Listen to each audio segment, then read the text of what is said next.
How much difference does your saxophone gear really make? I mean, really make. That is what we're going to look at today. I'm pro saxophonist Jamie Anderson, and I went to hang out with Jim Cheek at the Sax shop in London to put some of these theories to the test. Okay, Jim, thanks for having us at the Mecca of Saxophone here at sax.co.uk in London. Well, welcome to the store.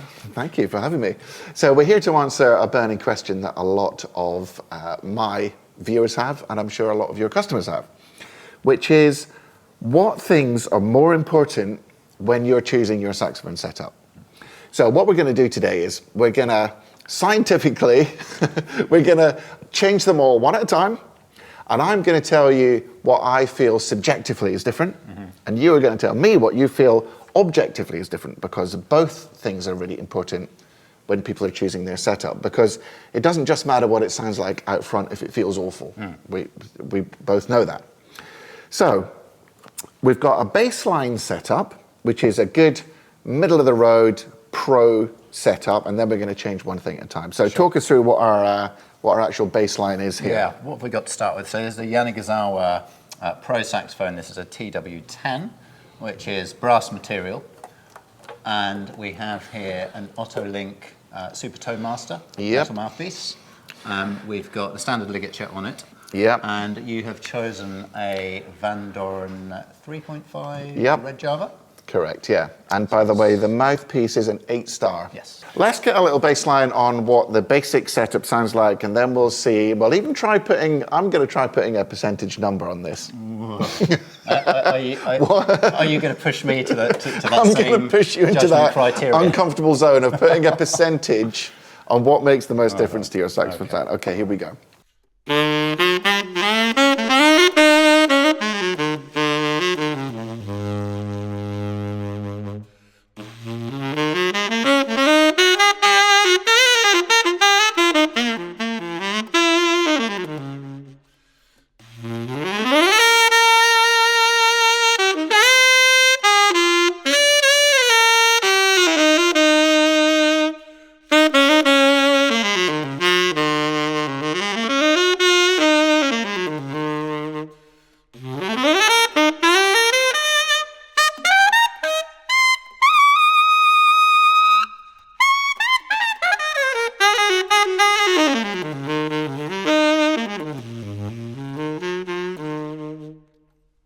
Okay, it's a largely questionable demo with an unfamiliar setup to me, but it does feel quite comfortable and in my normal ballpark. And I've got nothing to say yet, because this is like point one before we move on. But this is ground zero. Yeah, okay. This is ground zero, but I mean, so far sounding good, sounding like Jamie, which we'd expect. One interesting point to make before we even move on is the element of familiarity. Yes. Because it's worth noting that that's almost more important than anything else.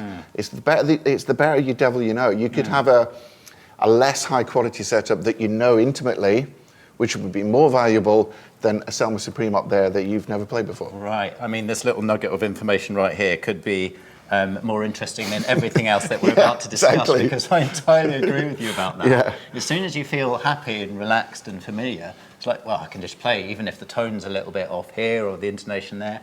You know what you're doing, and then and it's all about confidence, right? When we're absolutely. There you go. Anyway, we're going to move on to the ligature now. Let's do the ligature and see if that makes any difference. I'm going to replace the notoriously bad, most people will say, standard ligature with a Rovner Versa, and I've taken the plate out of this one. So I'm going to put this one on and then give it a go.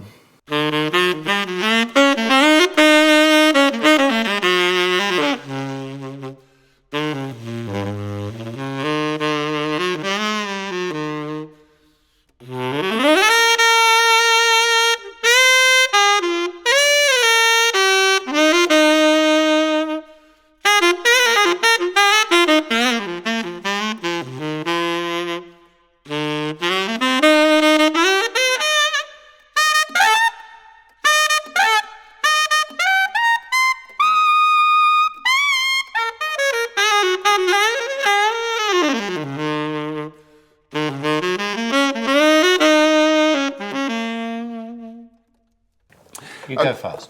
Okay, so first of all, I'm not going to edit out all of the flubs because I think that's actually really important for people to see where you're struggling and where you're not struggling. So I don't care about all the flubs. Okay, that was not what I expected subjectively. I was expecting it to be freer and brighter, and it seemed to be a bit more. My experience was it was a bit more focused and slightly less edgy. Right. Okay. That's the subjective experience. Yeah. Interesting, because we did a fair bit of chatting and changing over before we actually got onto it. So I was thinking, oh, Christ, am I actually going to remember how it ended on the last one before moving on to that?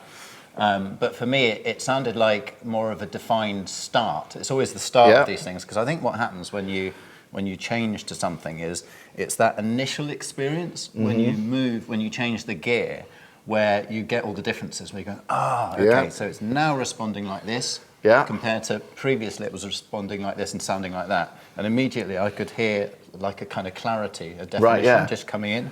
I mean, it might be because you're a bit more warmed up and those notes just hit in at the bottom.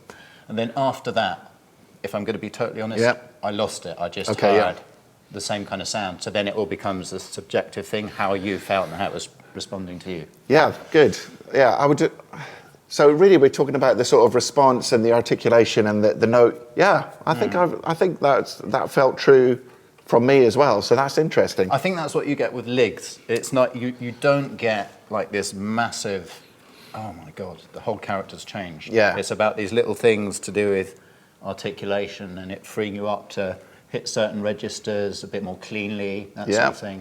Just how you might hit a bottom F and have a slightly different feeling to the start of the note, for example, compared to the other leg. Yeah, good point. Hope you enjoyed the video so far. Studio Jamie here again. Hey, if you want something which is really going to augment this whole discussion about gear, go and check out my free Saxophone Success Masterclass. It's a whole lesson going through all different stuff about articulation and saxophone technique and gear and improvising. It's all like a really great lesson. It's going to instantly make a difference to your playing. It's yours for free. Just fill in your email. It's the link is right there. And I really hope you enjoy it. It's my Saxophone Success Masterclass. You are gonna love it. Now back to the shop. Next we're gonna move on to, as I just quickly look at our notes, because we've got a lot to get through.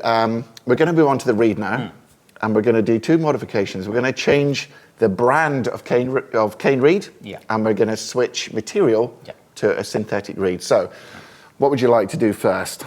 Let's change the brand. Let's change the brand, okay. Right, so what we got here then? This is the D'Addario Reserve Reed, which is, we're trying to find something that contrasted within the cane reeds the most with your Vandoren choice there. And it was just felt that the Reserve is just pushing in the opposite direction. Okay. So let's see. I mean, we don't want to get into the weeds about classical and jazz reeds, but there is. I myself out there. I was about to start that. I thought, no, let's keep it simple. But there is definitely something there, isn't there? Yeah. Okay, let's give this a whirl.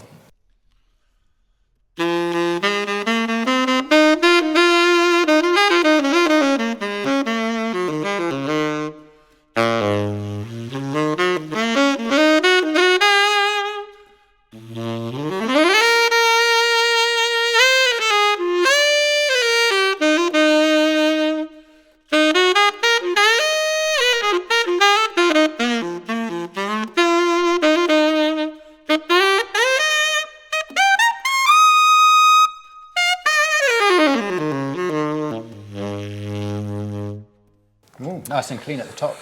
Yeah, that was interesting, wasn't it? So, subjectively, like you just said, the Altissimo seemed to come out cleaner, which was quite interesting. And the whole thing felt like it had been, the wildest corners had just been reined in, and my kind of expressive palette had been pushed almost from color to monochrome in a way. Not in a negative way, because some of the best art is and photography is black and white. So it just felt like a lot of the options had been eliminated, and I was in a more kind of creatively limited box, which isn't necessarily a bad thing, because sometimes when you're more limited, you can do more with it. But I definitely felt kind of censored, Yeah. artistically speaking. That's exactly how it came across to me, actually. Yeah. It kind of felt like it was a very pleasant sound, but it sounded like you were playing almost behind a curtain or something. Yeah. It was a slightly more muted sound Yeah. and slightly boxier, like Yeah. this, if I'm going to use my hands to, Yep. to describe things. It didn't sound as much you as your kind of default choice for this whole thing. The 3.5, which had, as you say, just more of that vibrancy and all the things going on, sizzling away on the outside. Quite a big difference. More contained. Yeah. Really So far, big would you say difference. what made more difference, ligature or reed? Massively reed. Yeah. I mean, I could hear it throughout this time. It wasn't just the start. The start, I was like, okay, I can hear that. But then throughout the whole thing, just the whole character changed. Okay, let's see what happens when we move from a cane reed to a synthetic reed. And we're going to go with a pretty bog standard thing that most people might go for, which is a Legere. And what we got, a French cut 3.0. 3.0. And what we've tried to do is get the reed strengths about the same. Yep. Interestingly, the reed strength there was 3, which just about matched up to the 3.5 Java Red. Yes, that's the way it was working. Okay, let's try the Legere. Okay.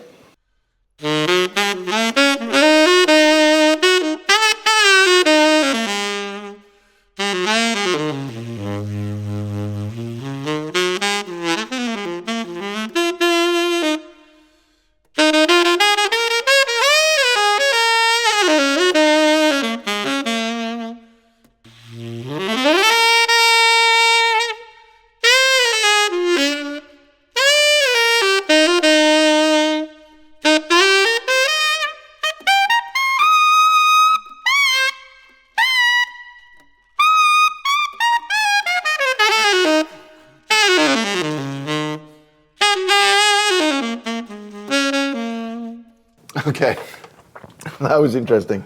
Yeah, now I should, full disclosure, I'm not a big fan of synthetic reeds. Or let's put it another way, let's just say I'm yet to see the light. So I found it a little bit harsh to play, slightly unforgiving, and even though it's a synthetic reed, it kind of feels a bit synthetic to play in a sort of abstract sense. Yeah. The edges are a bit hard. It's not quite as forgiving, and it's a bit of a sort of hard and boxy sound. But not that bad. Yeah. To play, not that bad. Yeah. I mean, it sounded like we still had the same character of sound there from you as the default, but immediately I could hear there was an edge on the sound, and you could hear the body behind it. So it's not one-dimensional. You could hear the quality in the reed, and that you've got all this sort of body behind it, and then the edge. Yeah. But it sounded like a slightly uncomfortable edge, like you were just trying to. It felt a bit buzzy. Yeah, you were trying to tame it somehow, and come on here, boy, all the way throughout all the ranges. It sounds to me like you need to spend more time on that sort of setup to really find its center and where it worked for you. But instantly, I could hear that. Just in terms, we've kind of moved more to your struggles with the reed rather than actually how it might come across in terms of the sound. But for me, I could hear that a very obvious difference, and it was that sort of it was that extra brightness on top, which is slightly surprising for the French cut. But I found similar things when you have a wide-tipped mouthpiece and then you use a French cut reed, which you might more think of as a slightly classical reed. You get that. When you really force it, you do get that sort of edge on the top there, which we interesting, with that. My intuition is that the difference from the outside on this example is less than the difference from the player's perspective. Right. I think it feels very different to play one, but maybe the other side of the horn, not as much. I'm not saying there's no difference, I think less difference. I do totally agree with that about synthetic reeds, because I think what you do is, this is one of my big things about synthetic reeds, is that the way they sit in the mouth, they don't yield as much. So with a cane reed, you can kind of manipulate it in a different way. Again, it's about getting used to it. But with the synthetic one, especially around the middle area, sometimes you articulate and the reed is just still sitting there, not budging. You think, okay, intonation is kind of going a bit flappy here. I need to have a different approach in order to tame it and to sort of control it in the way I normally would with a cane reed. Yeah. with all these things you quickly kind of accommodate, don't you? Yes. You quickly adjust. That's it. So I can definitely, that's another thing that's so gnarly about these tests. Because I've got a very clear idea in my head of what I want to sound like, I'll very quickly start making adjustments to make that happen. Absolutely. That's what naturally happens. Whereas somebody who's less experienced, probably that's a less developed skill. That's right. Of being flexible enough to just quickly work out what needs, because they might not have quite as clear a defined end goal in mind. Yep. Okay, awesome. Let's move on to the mouthpiece now. Hey, me again in the studio.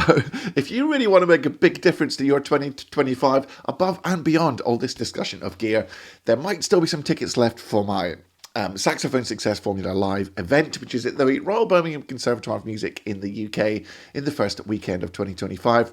If you haven't got your spot, jump in now. There might still be some tickets left. We're going to unravel and reimagine your saxophone sound from the inside out. It's going to be an absolutely amazing weekend with loads of enthusiastic players. And it's my first ever live event. It's your first ever chance to get access to me every day for the whole weekend. It's normally a really depressing weekend. This is going to spice things up and set you up to make 2025 your best saxophone year of all time.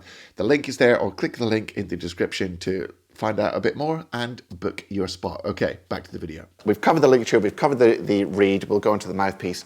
And what we thought we would do is, rather than go down this enormous rabbit hole of tip openings and all that, that's already been done in a separate video, which I'll link in the description, which I did with Jim right here. We had a 9 tip, I can't remember what small tip we went down to. We had reeds from a strength 1.5 or something to a 5.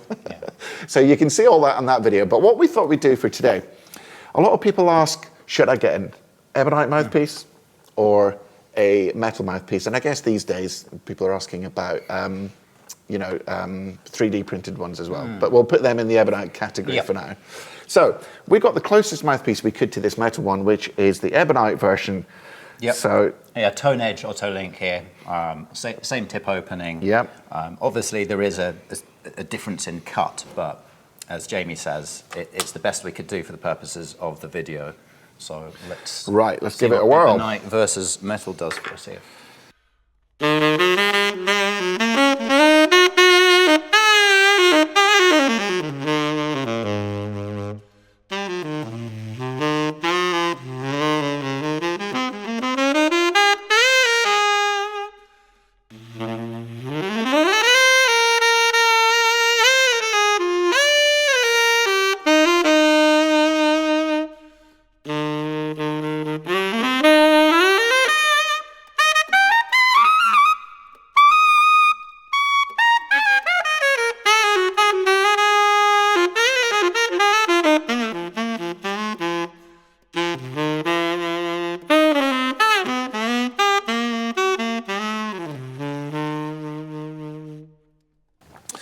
Right, okay, well, I used to play an Ebonite link for a long time, so it's not unfamiliar. Right.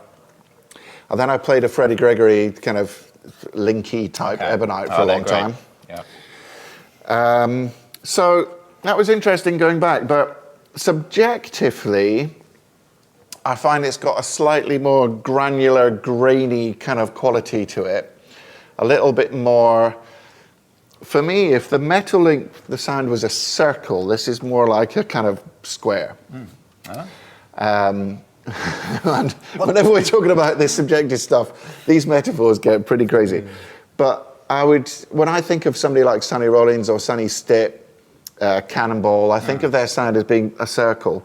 If I think about somebody like Joe Henderson, or even certainly Joe Henderson, I think of it more of a boxy sound, a bit harder, a bit more grainy. So it feels different. The corners there, what you talk about in terms of those edges, and rather than it's just roundness, which you're using the circle. It's a bit less fruity and juicy, and a bit more.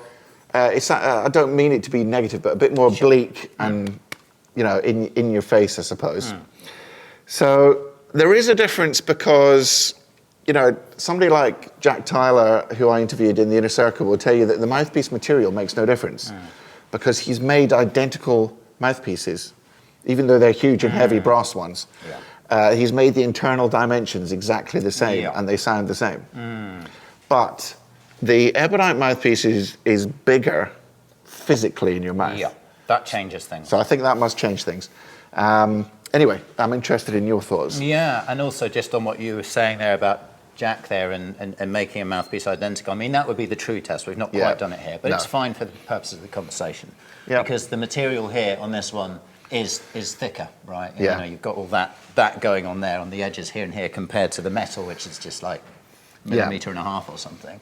And it almost sounds like that to me. It sounds like you're kind of, it's a really beautiful sound actually. It's just nice sitting here, hearing you playing that mouthpiece, because it's a very pleasant, kind of refined sound, and you kind of almost just get drawn into the. I always find this with mouthpieces like that. You sort of think, oh, I really like the sound, and then it changes the way you play. You think you start playing in a whatever it might be, Sonny Roland style, because the sound pulls you in that direction. Yeah. So it definitely sounds different to the metal. It's not got those colours and the brightness and all the excitement going on the outside, which is probably more relevant for your style of playing. You know, if you're out and about playing with other musicians, you've got trumpet players alongside you. Yeah.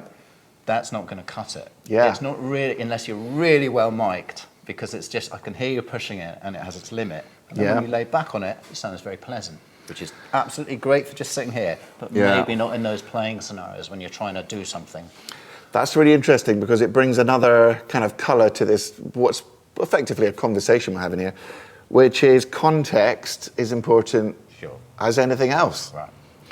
This might be great for a sophisticated trio gig in the corner of a wine bar, but if you're out there playing in a more poppy situation and you know you're competing with trumpet and raucous trombone, it's not. So there could be an argument for a tool for each job. But I don't like having different tools for different jobs. That is another conversation again. Okay. So that is mouthpiece material. Let's keep going. And this time we're going to swap out the neck of the saxophone only. We're going to keep the same body, the brass body. So what are you going to throw at me for the neck? Yes, I'm going to give you this rather fancy sterling silver Yanagisawa neck. It has exactly the same proportions as this one, so it's going to slot nicely into that Yanagisawa socket there. Yep. Test it beforehand. And the whole material is sterling silver. Right. And otherwise, it's exactly the same proportions, so no intonation differences or anything like that. So okay, let's give it a go.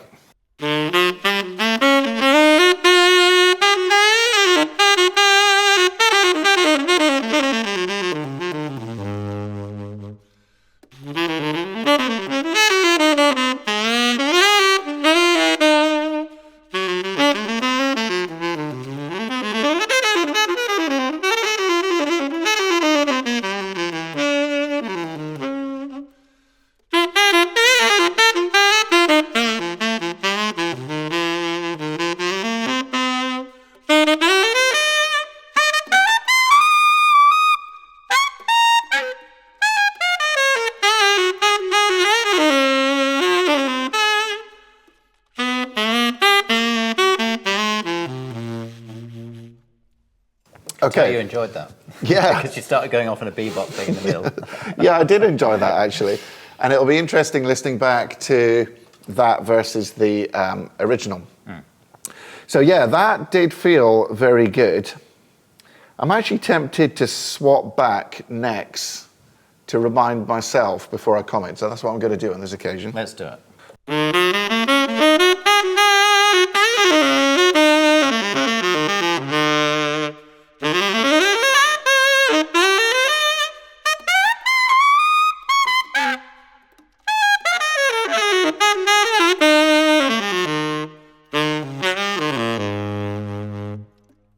Okay. All right. Maybe it was just because I switched from the other mouthpiece. Yes. Or something. Okay. Right. Interesting. So, yeah. Honestly, when I switched back to this from this, I didn't notice as much difference as I was anticipating. And let's not forget that you could buy a saxophone for the price of that. You really could. So if you're into marginal gains, that might be a thing. Are they the same geometry and angles and everything? Yeah, exactly. Right. It should be the same. We've just got the support bar here because it's a slightly softer material. Just to, give it. I mean, it looks lovely. Yeah. So subjectively reaching there, but I do know that other people have tried different necks and it makes an enormous difference, particularly with Mark 6s. So I'm not ruling this neck thing out of the equation, but I'm not thinking it makes an enormous difference to me subjectively. Yeah, I didn't. When you moved back there, I didn't hear a massive difference. But for me, it's one of these things where I've moved back and forth 17 times before doing a video or something to really try and think. I'm hearing something. What is it? Yeah. How do I describe it? Yeah. And what I thought I heard there, and what I normally feel myself when I play these things, is just an absolute response that happens with Sterling Silver. It just goes immediately. You just get this. The sound purrs, and it has this richness. It's so sort of almost intoxicating, the richness, when you're just playing at sort of a medium volume. Okay. The colours that you can have in the sound, but you have to kind of almost do that test very carefully and start blowing softly, and then hearing those sounds. I think when you start pushing it, then maybe that goes out the window a little bit more, and they just kind of equalize a little bit more. Interesting. So it's kind of a bit of a detailed side experiment, but broadly speaking, they did sound pretty similar to me. Yeah. Okay. Interesting. Right. So that's maybe something for me to explore.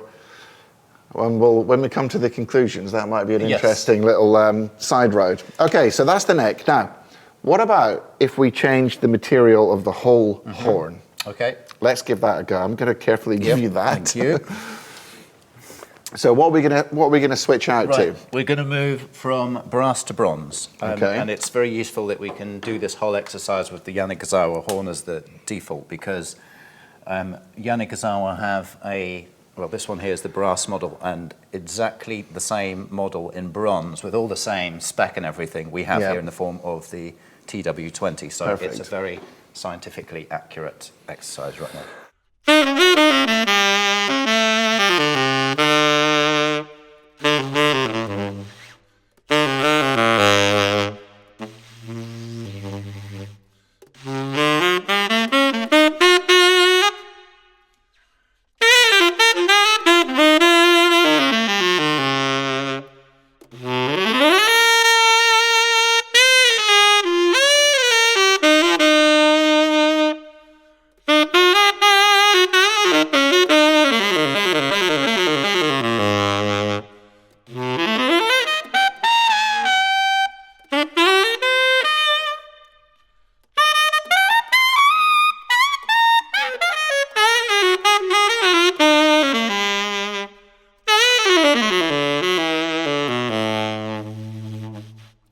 Right.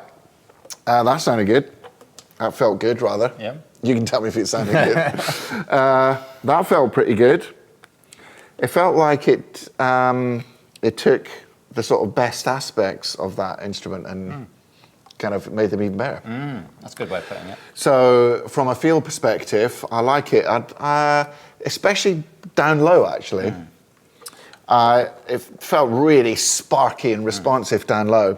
And then when I kind of ripped up into that Coltrane ballad thing that I've been doing, I sort of just for a moment felt a bit disappointed that it didn't pinged as well in the palm key region.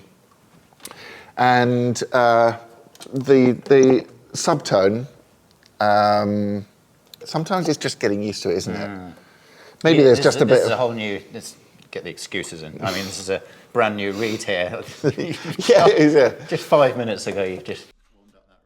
I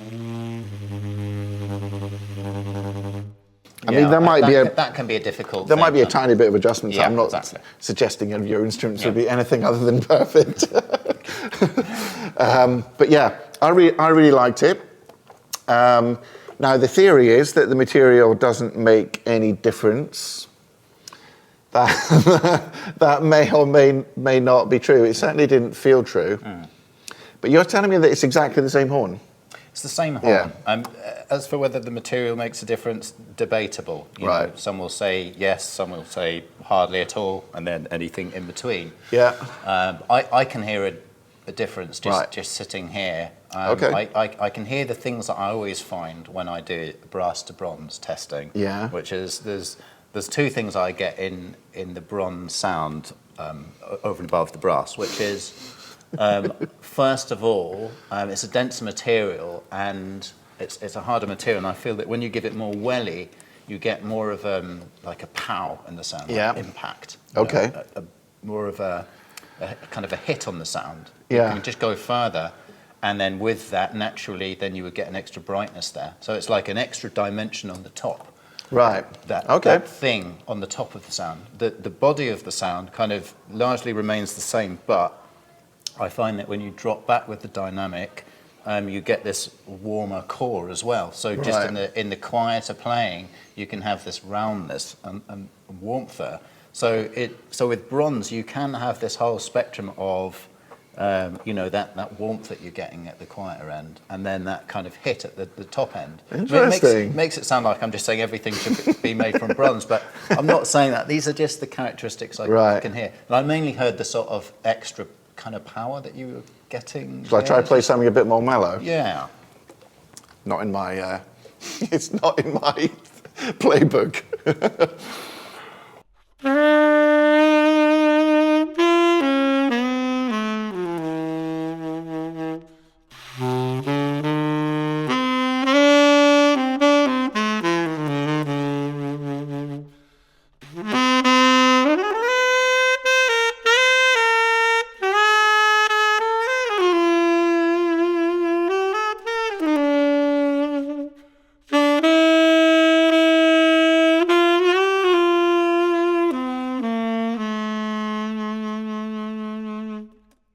Okay. Nice. Yeah, it's great. You see, everyone, I can play mellow. Does all the things I was just saying. That's Right. Now then, here's the one that everyone's going to love. We've swapped out the ligature, the reed, the mouthpiece, the neck, the material of the instrument. How about a completely different instrument? Because that's the thing that everyone's going to, be interested in. So, at the moment, we've got a very expensive, almost at the moment £5,000 professional, fantastic instrument. Certainly in terms of this one, £5,000. Yeah, the default has been the one that's just about 4, isn't it? Yeah. 5,000. So the one, but still, a good top end horn. Yeah. Wonder what it sounds like if we go to the beginner end of the range. Hey, Studio Jamie here. Sorry for the brief interruption. Hey, if you're not subscribed to the channel, please do go and subscribe right now. So many people watch the content, they're not subscribed. Have a little look, see if you're subscribed. If you're not, I would really appreciate it if you subscribe. Trying to get to that 100,000 subscribers mark. Really appreciate you. Okay, back to the content. So what you got for me? Yeah, we've got a Sukkusu here. Okay. Regular brass student Sukkusu gold here. Now you're approaching a zero difference here, aren't you? Price-wise. You're in the ballpark of a whole zero difference between these on the two. end. Yeah. Yes. So let's see if if it's 10 times different. Okay. Now we've all seen all the videos on YouTube where people are playing very expensive saxes and then not so expensive saxes, but they're fun. So let's do it again.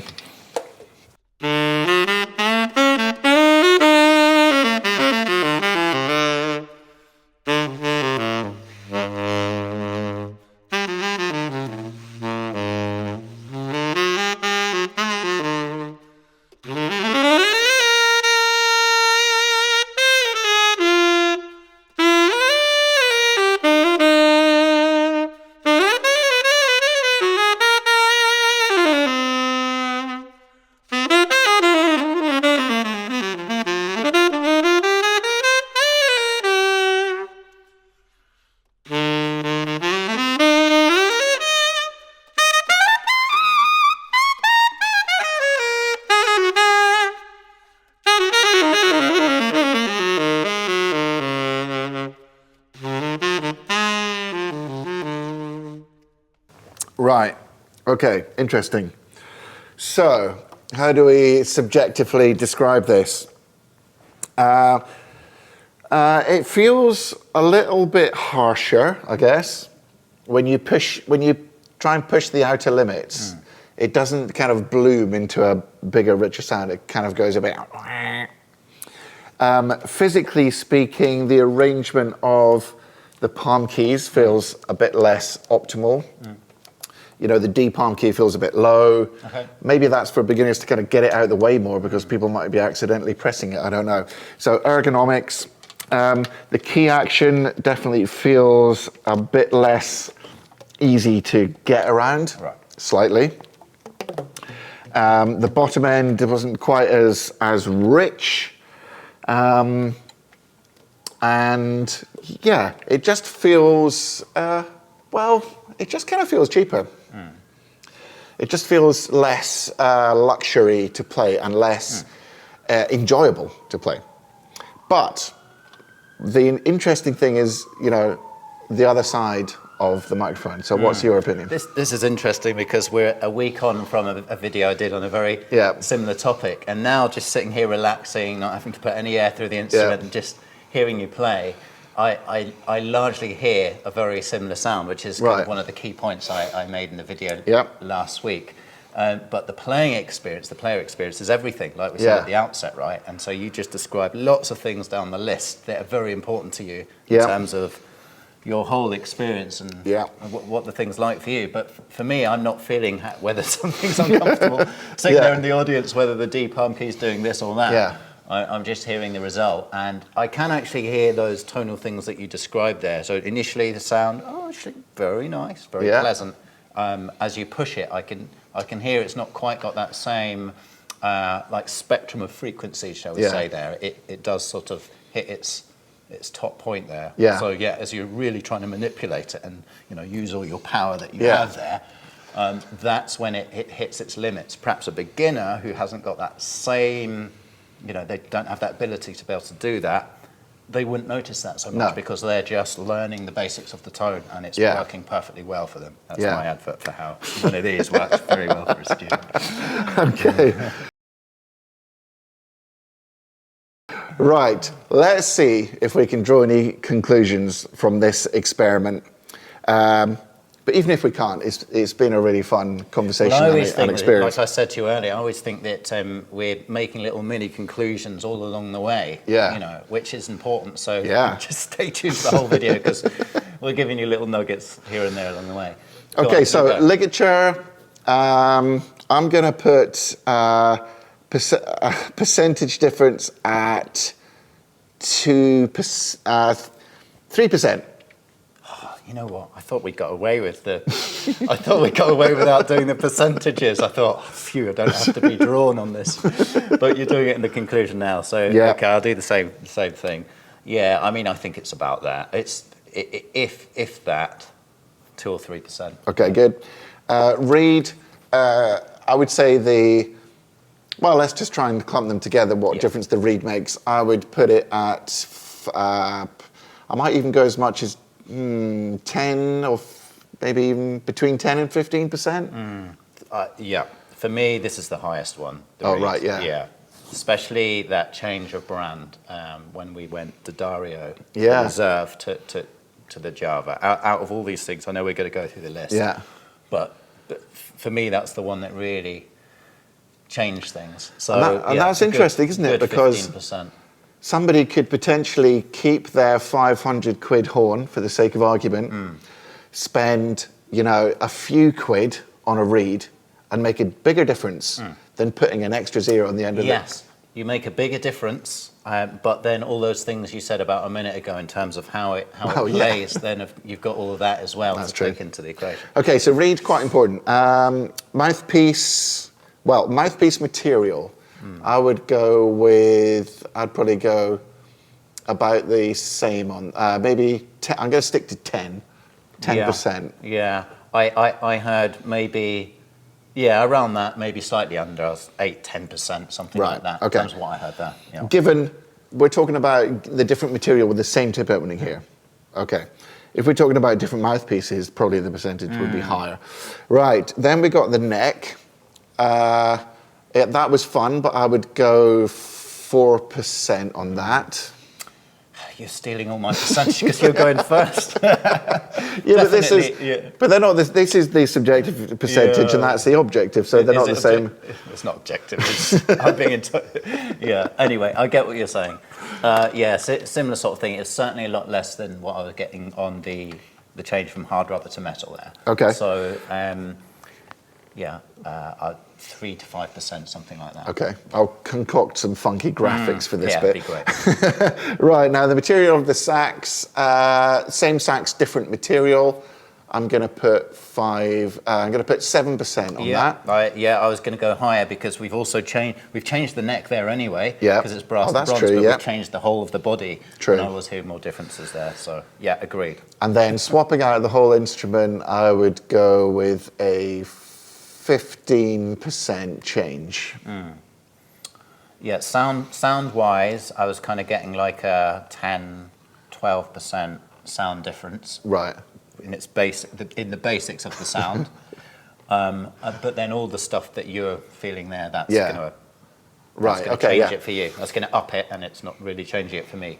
Now, the interesting thing is here to monkey around with the maths. These things aren't necessarily additive. No, they're not. So if you changed all those things and added up all the 15%, you're not going to get as big a difference. Okay, that's interesting.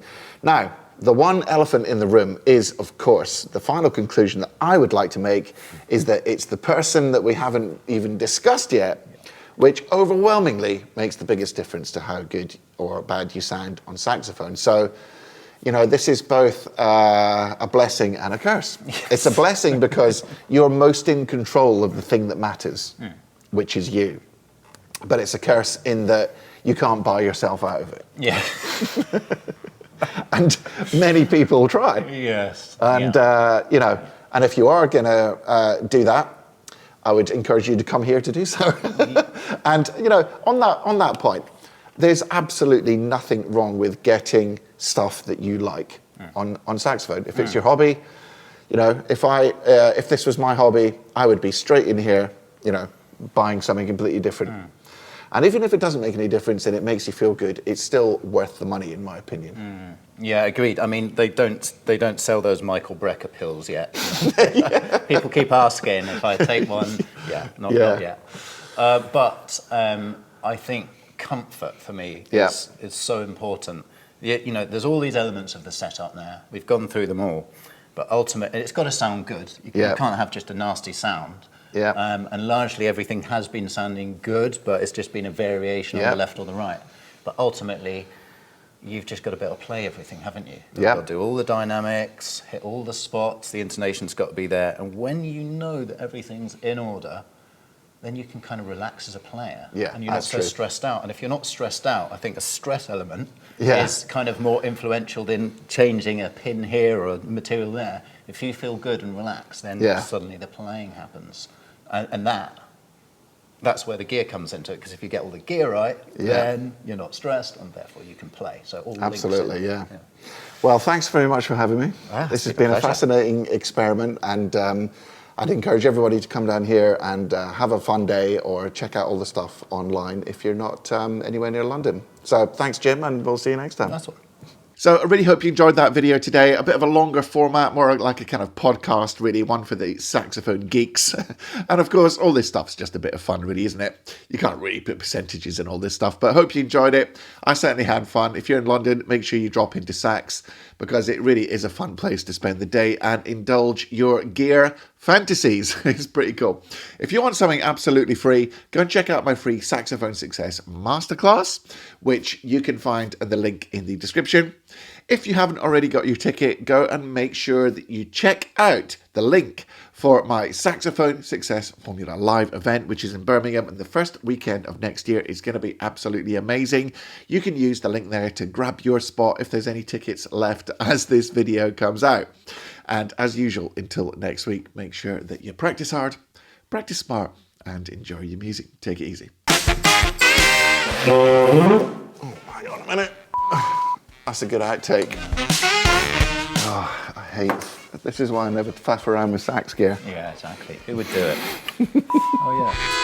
This could be the video, couldn't it? Can Jim untie a knot?